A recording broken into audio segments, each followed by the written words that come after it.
Salvation is in another it's in a totally different universe. Got So it. that you can't just get on a ship and fly, uh, 20 million light years and get to Earth. It's just not going to happen. It's a dimensional place, and there's so many dimensions that I think it makes it almost impossible for anyone to figure out a way to get from one to the other. That isn't by chance, which is what it was in this situation. I think Dark's well, okay. First of all, there's Kirby's whole world, which he created, which is totally fascinating. So that's a huge part of it. It's the new gods in general that is to me so interesting, which we're dealing with Mr. Miracle. Even with the corporate shakeups happening at Warner Brothers, James Gunn's contract still has a couple more years left, and the DCU seemingly has no plans on stopping now. Despite what his haters may have to say about it online, he's probably still gonna have his multi-year plan that he originally pitched to Warner Brothers happen in some form or fashion, even though he's already admitted that things have changed massively since he originally came into the company. However, going off of what we know now, what we've been told, and some other clever inferences, I think I have theorized the greater plans for at least Chapter 1 of the DCU, called Gods and Monsters.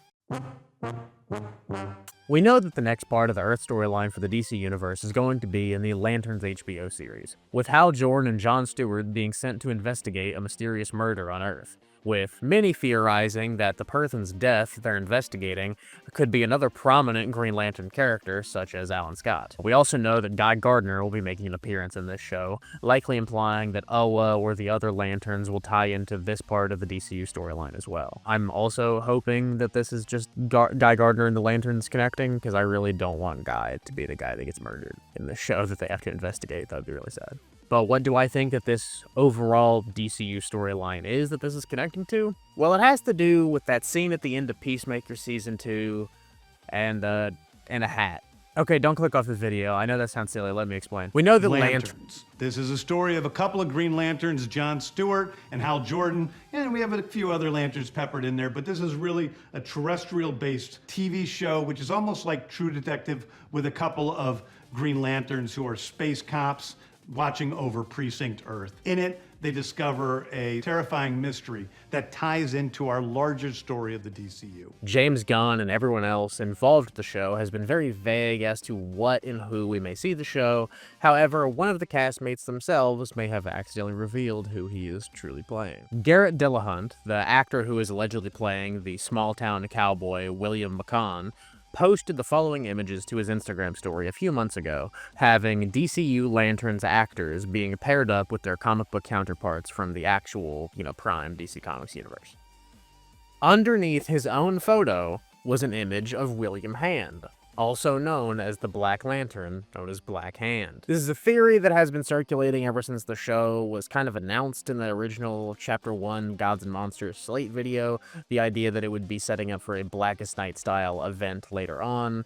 However, this new information, the cast sort of leaning into it, either with this jokingly or not, sort of implies that they may actually be changing his last name from Hand to McCann as a way to keep the twist under wraps until the show actually reveals this. So, what exactly would take what seems to be just a small-town cowboy and turn him into a lantern-hunting serial killer? Well, that's where we'd get into the hat that I mentioned earlier. And no, it's not like an in-universe hat. The wrapping gift for the filming of Season 1 of the Lanterns TV series was a rendition of the Green Lantern Corps logo on a actual baseball cap, with this sort of unique spiral design going into the center of the lantern in the middle.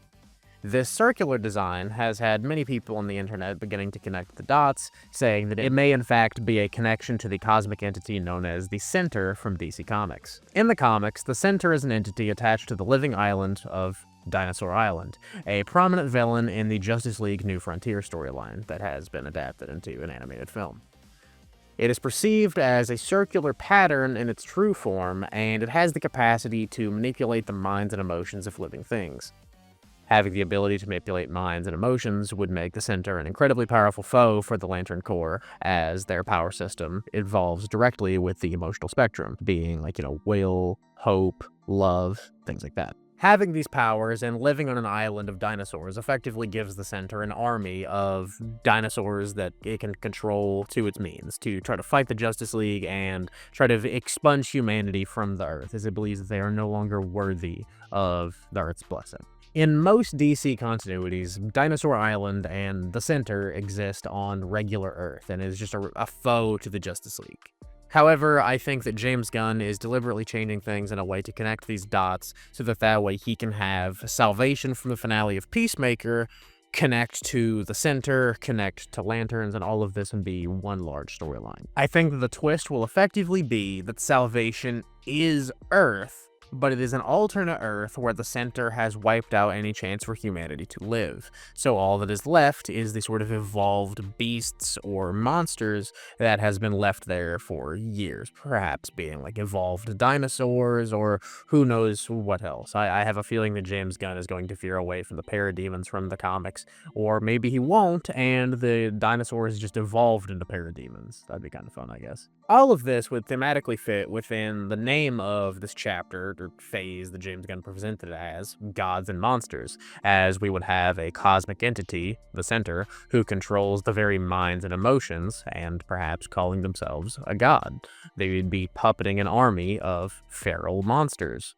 Seems pretty fitting to me. So the murder mystery that the Lanterns are investigating may actually become intertwined with the mysterious disappearances of metahumans that the US government finds to be unruly or dangerous, which I believe is how these stories would connect for a Justice League film, which, given the recent Warner Brothers trademark, would probably be called Justice League Salvation Run. If this is something that the Lanterns are being sent to investigate, that would imply that it's something that the Guardians of Oa are not able to take on themselves, or that they fear may actually become a greater threat for the universe, and thus would sort of make this a long foreshadowed threat to sort of build up to said Justice League film. With us already having the connective tissue of Salvation existing, it would probably be the easiest to just sort of have all these storylines converge, with it all sort of really coming from Lex Luthor in the Superman movie, establish this with the existence of his own parallel dimension. This would also fall in line with some of James Gunn's statements in regards to how he's treating the adaptation of the Salvation Run storyline, as it's not going to be necessarily one-to-one. We don't have a Joker established in this universe. Lex Luthor is involved with the Salvation plot in this continuity, so there's no real reason for him to be sent to the metahuman prison. And I think overall, harkening back towards the original drafts for this storyline that was created by George R.R. Martin, the creator of Game of Thrones, I think is probably what James Gunn has in mind whenever he is going into this, rather than basing it literally off of the mid-2000s comic book run that basically nobody remembers. Alright, so we already have a fan-favorite character that's stuck inside of the Salvation dimension, in the form of Peacemaker. I don't think he's ever going to be a member of the Justice League in this universe. He's a heroic person, he's a good guy, but I think that it fundamentally goes against his whole plot of being somebody that is sort of looked down upon, or is like not treated as on par with the other superheroes, to just make him a member at the Justice League. However, as the first human that was imprisoned on Salvation, and somebody that has such a central plot regarding Argus and the United States government that has been manipulating the powers of the QUC that Lex Luthor has taught them, I believe he would be a central character regarding whatever the plot of this Justice League film would be. The Superman film showed us the power of these pocket dimensions and how they could even possibly limit the powers of Kryptonian if the environmental parameters aren't similar enough to the sun-bashed Earth that empowers them. If they go like full comic books with this and they give the ability of the Center to manipulate the island, or like, you know, the planet of Salvation perhaps, maybe they could remove some of the sunlight and depower Superman. That would make them like a massive threat. Or they can just turn the other League members like against Superman, and it would be like Superman versus an evil Batman. That could go crazy. Regardless, I think that there's still an established threat that would require Superman to be here as alongside some other heavy hitters. Mr. Terrific is a genius that at least has a vague knowledge of interdimensional affairs, so he would absolutely be a necessity for this mission. Can't see a version of a Justice League movie that happens in this continuity now that doesn't have Mr. Terrific at least make an appearance. They've also got technically multiple Green Lanterns on standby in the form of Guy Gardner, who's already been established in Superman, and John Stewart, who is going to make his appearance very soon in Lanterns. I didn't say Hal Jordan here because me and everyone else on the internet thinks that Hal Jordan is probably going to die during the Lantern series to establish him coming back as Parallax later. And we already know that Batman exists in this universe, universe as well, thanks to his cameo in Creature Commandos, as well as due to the previous announcements of him having Damian Wayne as a son, if that is still canon. He is likely largely into his Batman career, having an established Bat family and things like that that could, play into the plot of this film. We don't know. Go beyond that, look into the female cast of the Justice League and add Hawkgirl and Wonder Woman, and you've got an entire roster of the Justice League right there. And with some of them already being established, some of them either going to be established in projects being rushed out the door or things that are going to be coming very soon. And it seems much more likely that we're going to be getting a Justice League movie coming from the current DC Studios brass working with James Gunn much more sooner than we're going to think, rather. One of the disappointing things it's going to be for, I guess, a lot of DC fans, the Snyder fans especially, is that the big bad isn't going to be something that's as well known and popular as Darkseid, which to an extent I can agree with, but I kind of understand him wanting to take a break from Darkseid given his appearances in a lot of recent media, Snyder wanting to adapt him so heavily, and the MCU just getting done with Thanos. One of the hanging plot threads from Peacemaker that was only partially answered is the existence of multiversal hopping technology already existing within this universe, and, well, its true origin.